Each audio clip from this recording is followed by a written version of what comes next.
Hello, everyone. This is Professor Jeremiah Yoso, and welcome to Introduction to Meetings, Incentive, Conventions, and Events. And we are on our Module 6 on the screening of the event concept. So last time we were talking about conceptualizing the event. And since you are aware and maybe you have already prepared the concept of your future event, let's try to screen whether the event concept that you have prepared is fitting to the situation. So our objectives for today is to enumerate and discuss the factors to consider in ensuring feasibility of the event concept, explain how SWOT analysis is done for an event, explain why there is a need to brainstorm for an event concept, and enumerate the steps in brainstorming for an event concept. All right. So when we say feasibility, it means the chances of making the event successful or making it possible for the event to transpire given the resources available. So there are some considerations here that we have to follow or that we have to observe and ask ourselves if the event concept that we have designed is feasible. All right, the first thing is the goodness of the idea. Well, not all idea is feasible. So therefore, it's very important that we have to check if the idea that we present is good. And last time we were talking about the acronym SMART. If you remember SMART, it is the acronym for specific, measurable, attainable, realistic, and time bound. So having said that, you have to make sure that when you plan an event, you have to consider all of the details of the requirement of the event as requested by your client. You have to consider the needs, wants, and demands of your client. Okay. And in the planning process, you have to consider of coming up with another version of the first plan should the first one did not work, because there are some times there are situations which would require you to pull up another plan because there are some risks involved, there are some problems along the way. So it's very imperative for an event planner to be very quick to come up with an alternative course of action, in which we call this contingency plan. Okay, the next thing that we have to consider is the skills needed to run the event. So you have to review the skill set of the people who will work with you or who will be part of the team, because there are some events which would require a certain skill set for you to be able to deliver the event objective. Okay, so it's very important that your the people who will work with you is um they have certain skill set or they have talents, and they can also multitask, so so that they would be able to translate your event objective into reality. All right, so number 3 is the venue of the event. So when we say the venue of the event, there are two things, or there are two considerations. You have to note that an indoor event is way much different from an outdoor event. Of course, there are different risks involved. However, an outdoor event is much more risky as compared to an indoor event. And right now, since we're in the middle of the pandemic, I guess that clients are now choosing more of an outdoor event, or at least an event venue where there is a free flow or circulation of air. They do not want an air conditioned venue, or they do not want to be in an event venue where there is it's very confined within the four corners of an event hall. They would want something with a breath of fresh air, with a lot of greeneries, okay, because of the growing concerns of COVID-19. And then you have to make sure that the venue will fit or will be suitable to the client's expectation. And ultimately, um, even though that the client will have a venue preference, you have to inform them, or you have to consider of the accessibility of the event venue for the attendees, because there are some event venues which are located in a very remote location or in far-flung areas. You have to think, is this event venue accessible using public transport, or how are the roads getting there? Are there available signages which would help them or assist them to be directed to the right location? And also, are there amenities and facilities that will support the team in providing excellent services to the attendees? Because your event might require different facilities and amenities, and you have to make sure that it is available in the event venue. And of course, there's a concern on the price of the venue. You have to think of its affordability, because different event venues, or the package rate of the event venues depends on the size of the venue, depending on the premium of the date, of the location. There are many factors that we have to consider. And then the event's effectiveness. Is the event attractive for the attendees? So with this question, it is a challenge for the event planner to be able to come up with interesting programs that will rouse their interest, because you don't want to put your guests into boredom. Another question is, will it give a good impression that will stick in the minds of the attendees? And that is an indicator of an event effectivity. Number 5 is flow of the event. Is the flow of the event acceptable according to the instructions of the client? So in establishing a certain flow of the event, there are some events that requires adherence to certain protocols, or there are some event which would require a creative flow of the event. How anyhow, you have to make sure that the sequence that you have designed will not create a boring moment or dead air. Okay. On that note, it is a great challenge to have a very good master of ceremony, or an MC or host, who will be confident enough to manage the flow of the event. Number 6 is the risk that might be encountered. So have you considered the risk that may be encountered during the event? As mentioned earlier, different types of the event may pose different kinds of risks. And you have to consider the following when providing a contingency plan should they happen. You have to anticipate problems, and because these are inevitable. However, as a very good events planner, you have to be able to have a plan should these things happen, such as crowd control. How do you make sure that there will be no stampede? Have you heard of the recent event of the concert of Travis Scott, where there were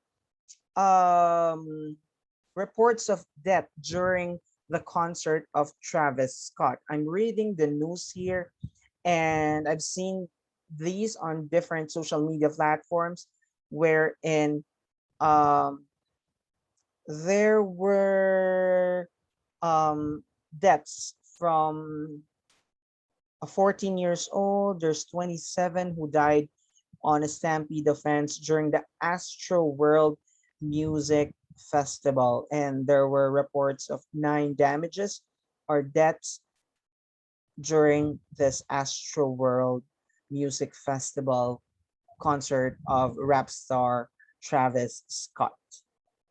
All right. So as an event planner, it's sad that this happened. However, I think that this can be prevented if proper risk management has been done. And according to hearsay, um, there are some drugs involved during the event. So you have to consider that you have to have proper and stringent measures to avoid these kinds of incidents.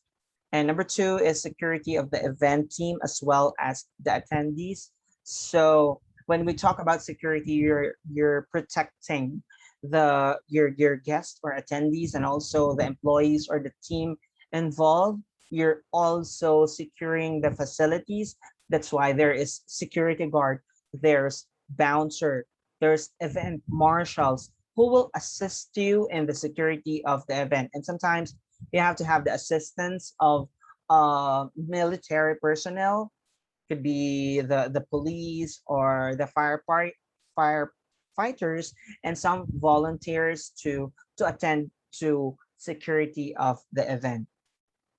And also, weather may pose a certain risk during the event, most especially for an outdoor event, because now that we're experiencing extreme weather condition due to climate change, having an event outdoor could be very risky, especially when it's gonna rain or there will be although in the Philippines we only have 2 season, dry and wet. However, in some other countries where you would be experiencing or you have 4 seasons, winter, spring, summer, and fall, um, there could be many different risks considering the weather that they have, and risk of water breakdown, power interruption. So you have to have a generator on standby should this happen. And for events that involves food, you have to ensure that the caterer would be very much liable should food poisoning happen, and you have to attend to this because these are serious risks. All right, so let's talk about SWOT analysis for the event. And as you are aware of, SWOT is strength, weakness, opportunities, and threats. This has been discussed in some of your management subjects. And SWOT analysis is very important for you to gauge where are, how can you improve in your future undertakings, and what were the strengths of the event that you have had, what were the weakness, and from there, or from the internal aspects of the event, you also have to look into the macro perspective or the external factors, and look into how the opportunities that you have identified could help you propel to greatest advantage. And on the other hand, you have to also look into the possible threats which could potentially bring you down. And once this has been identified, it's rather easy to control these threats. All right. So strengths refer to what the team has in order to come up with a successful event. The commitment of the team, their skills, knowledge, and attitudes towards this are internal factors that the organization will be able to make use so as to present a perfect event for the client. And also you could consider or take a look into the resources available. You remember our 7 M's, the man, materials, machine, market, methods, minutes, and money could be part of your SWOT analysis evaluation, and this could be your strengths. And on the other side of the coin, this could also be your weakness. So you have to think that this is the opposite of what strengths the team has. This is still internal in nature or could pertain to the shortcomings of the team that will become a big hindrance in ensuring a successful event. The simple absence of the most members of the organization during the event conceptualization is a weakness that should be looked into, avoid inconvenience in the event proper. The inability to understand instruction of the team members will also be a weakness of the group. Okay, so you have to be also honest to yourself when doing the SWOT analysis, because it's a mature outlook when you accept the fact of your own weakness, because well, when you identify your weakness, you have to do something about this so that your weakness eventually could be transformed into strengths. Okay, and then opportunities refer to external aspects that may be of help to the success of the event. And since it's external in nature, an example of this could be sponsorship, or the support of the government, or your suppliers. Okay, so those are opportunities. And threats, these are another external nature of an event that would ruin the perfectness of an event, are the threats such as poor crowd behavior and poor communication with the suppliers. And also, now that we're in the middle of pandemic, we could consider that COVID-19 is a possible threat to the event should there be an outbreak of um, of COVID-19 during the event. So it's very risky. Okay, let's talk about event concept deliberation. So you have to deliberate or to brainstorm with your team, because I believe that when you put your heads together, you can come up with many ideas. Okay, and these are the steps that you have to follow so that you will come up with a very excellent event planning and execution. First is to present the project. And here you have, or the event brief has to be present.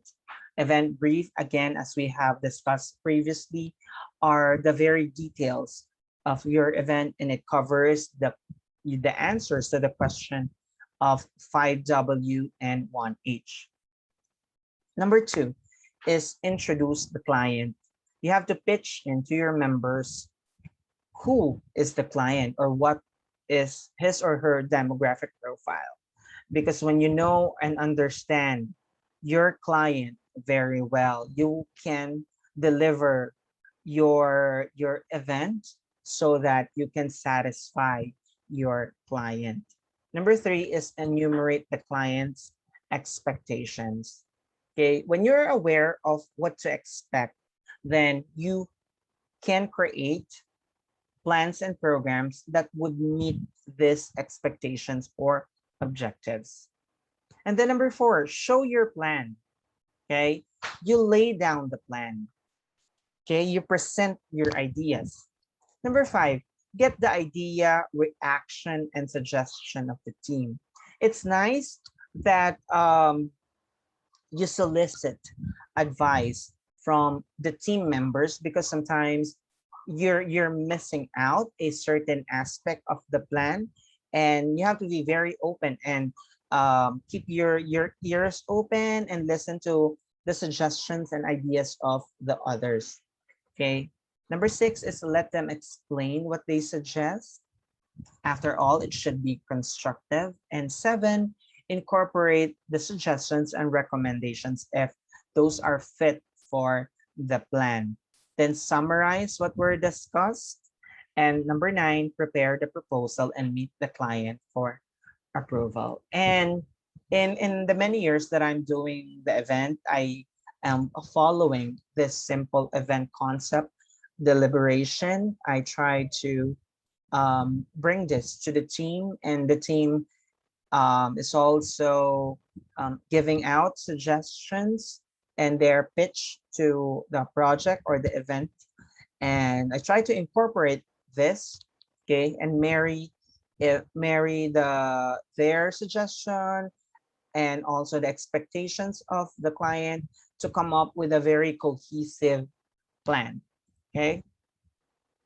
So on that note, we are done with this module 6. And next time we will be discussing how to fill in the gaps of the event concept. All right. So I hope that you have learned a lot today. Thank you very much. And I hope that on our next session, you are now ready to present your event ideas. All right. So again, this is Professor Jeremiah Eliosa. Thank you very much. And you have a great day. Bye-bye.